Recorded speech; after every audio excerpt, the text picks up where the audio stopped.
ఓం శ్రీ సాయిరామ్. సర్వదేవతాతీత స్వరూపులు భగవాన్ శ్రీ సత్యసాయిబాబా వారి దివ్య పాద పద్మములకు అనేక ప్రణామములతో భక్తులందరికీ సాయిరామ్. స్వామి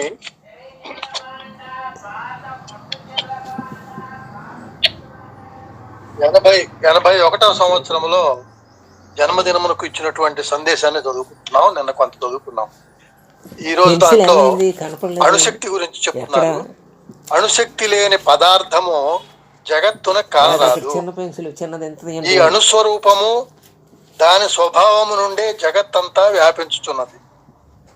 అణువు సర్వ పదార్థములందు చేరిపోతూ ఉంటుంది, కానీ ఈ అణువునందు వేరొక్కటి చేరటానికి వీలు లేదు.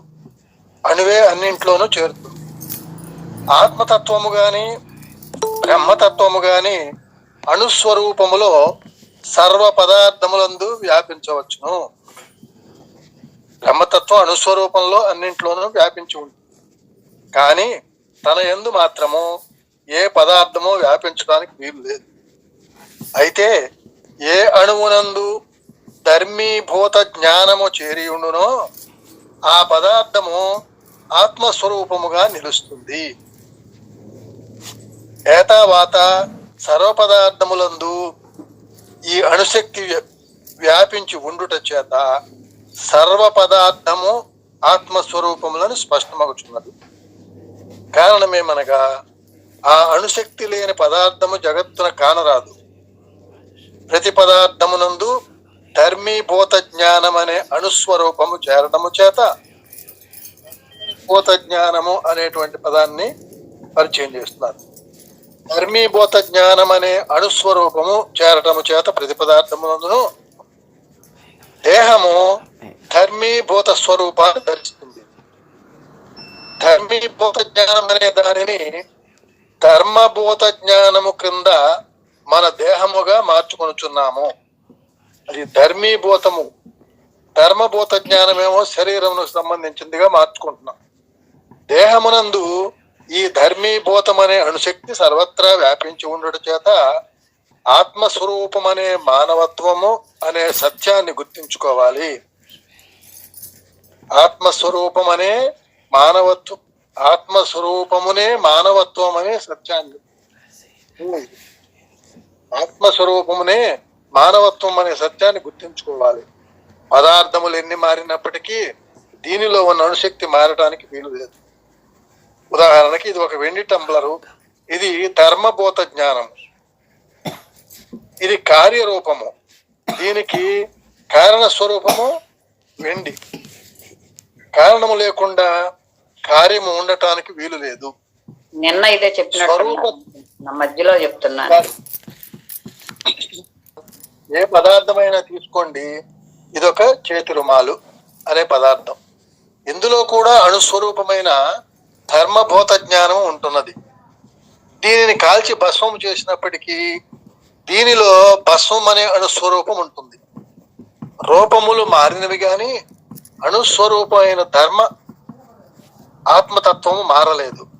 అందువలనే దీనిని నిత్యము సత్యము అని వేదములు పలుకుతూ వచ్చాయి. ధర్మీభూతము నిత్య సత్యం. ఈ దేహం అనేది కూడా అనేక పదార్థములతో కూడి ఉంటుంది. ప్రతి దేహమందు అనేక విధములైన పదార్థములు ఉన్నవి. రూపనామములు మారుచున్నవి కానీ అణుతత్వమైన ధర్మీభూత జ్ఞానము మారలేదు. ప్రతి మానవుని యందు యౌవనము వార్ధక్యము అనే రూపనామములు మారుచున్నవే గాని దివ్యత్వమైన ఆత్మతత్వము ధర్మీభూత జ్ఞానాన్ని ధరించి బ్రహ్మతత్వముతో సర్వుల యందు ప్రకాశిస్తూ ఉంటుంది. మనము పదార్థము యొక్క భిన్నత్వము చేత యథార్థమును మరచి పదార్థములోనే లీనమైపోతున్నాము. యథార్థాన్ని గుర్తించలేక పదార్థమే నిజం అనుకొని దానిలో లీనమైపోతున్నాం. అంటే శరీరమే నిజం అనుకొని, లేదా ఈ భౌతిక ప్రపంచం అంతా నిజం అనుకొని లీనమైపోతున్నాం.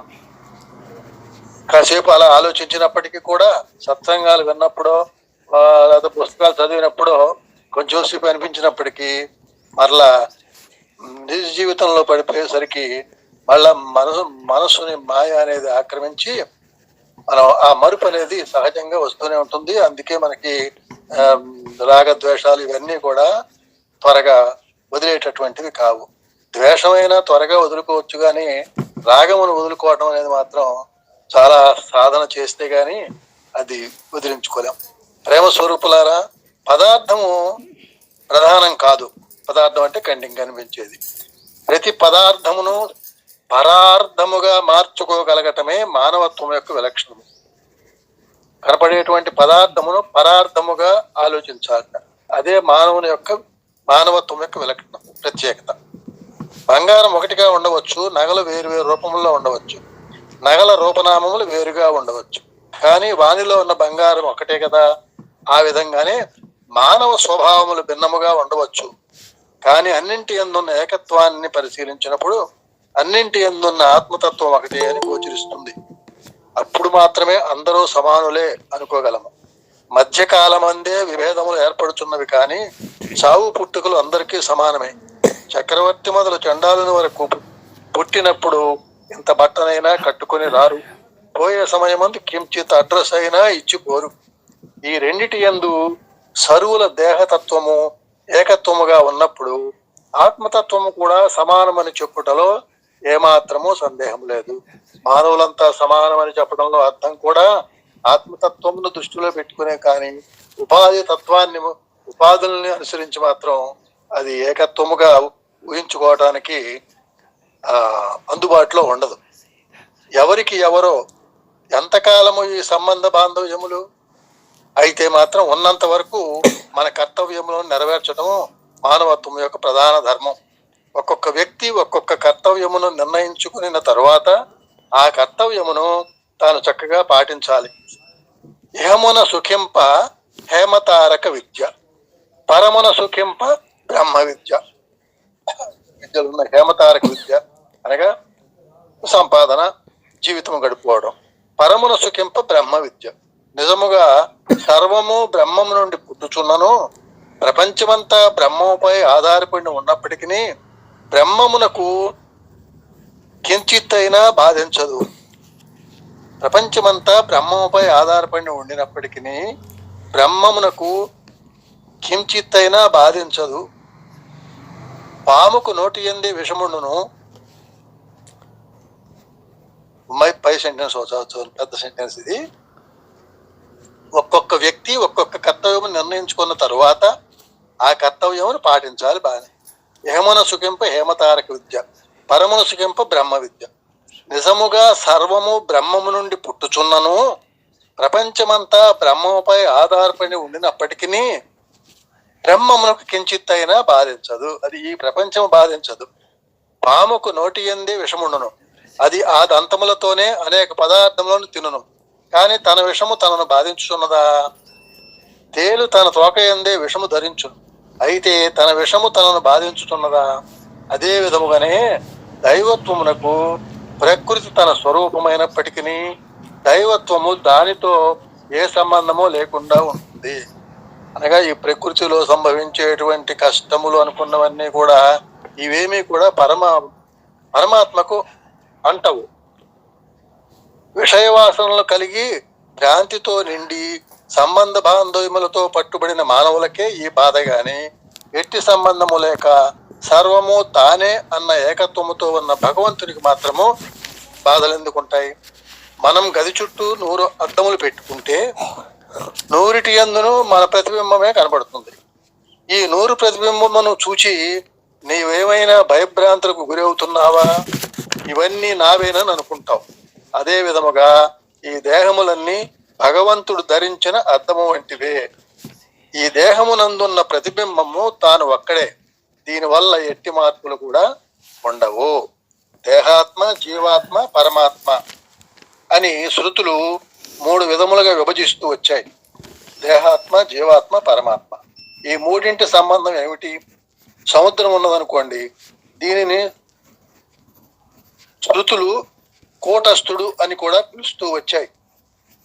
జలము నుండి అలలు బయలుదేరుతున్నాయి, అలల నుండి నురుగు వస్తున్నది. అలలు లేక నురుగు ఉండటానికి వీల్లేదు, జలము లేక అలలు ఉండటానికి వీల్లేదు. ఈ 3 ఒకదానితో ఒకటి సన్నిహిత సంబంధమును కలిగి ఉన్నాయి. అయితే నురుగును అలలని పిలవరు, అలలను సముద్రం అని పిలవరు. అదే విధంగా దేహాత్మ అనేది నురుగు వంటిది. ఈ పాంచభౌతికమైన కాయమేమో బుడగ వంటిది. పాంచభౌతికము దుర్బలమైన కాయంబు, ఎప్పుడో విడిచేది ఎరుక లేదు. శతవర్షముల దాకా మితము చెప్పిరి గాని నమ్మరాదా మాట నెమ్మనము. బాల్యమందో లేక ప్రాయమందో లేక ముదిమియందో లేక ముసలియందో, ఊరనో అడవినో ఉదక మధ్యముననో ఎప్పుడో విడిచేది ఏ క్షణంబో. మరణమే నిశ్చయము, బుద్ధిమంతుడైన దేహమున్నంతలో తెలియవలయు అని అశాశ్వతమైన మరణముల గురించి చెప్పినటువంటి ఈ పద్యం. దాని కాబట్టి ఎప్పుడు వస్తుందో, ఎక్కడ వస్తుందో, ఏ సమయంలో వస్తుందో దాన్ని ఎవరు ఏమీ చెప్పలేరు. గనక ప్రతి క్షణము కూడా వర్తమానమునందే జీవించి వర్తమానమునే ఆలోచించుకుంటూ వర్తమానములో దైవ చింతనతో గడుపుతూ దైవ కార్యములు జరుపుకుంటూ దేహమును సార్థకము చేసుకుని చేరవలసినటువంటి గమ్యమైనటువంటి ఆత్మదర్శనానికి చేరవలను అనేది దీంట్లో తెలియజేయడం జరిగింది. సాయిరామండి.